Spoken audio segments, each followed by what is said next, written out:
اونچه که در مقابل چشم ماست و داریم مشاهده می‌کنیم مسئله فلسطین شده است مسئله اول دنیا. این خیلی مهمه.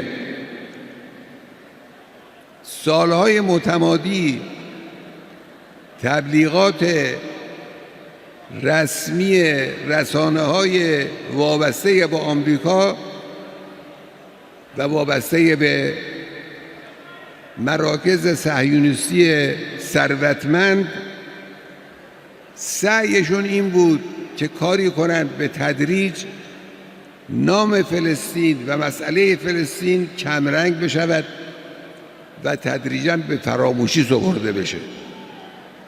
مردم یادشون بره که یک چیزی هم به نام فلسطین وجود داشته. سالها سعی کردن، پول خرج کردن برای این کار. امروز علیرغم اونها مسئله فلسطین مسئله اول دنیاست. تو خیابان‌های لندن، تو میدان‌های پاریس، تو دانشگاه‌های آمریکا به نفع مردم فلسطین و علیه رژیم صهیونیستی شعار میدن.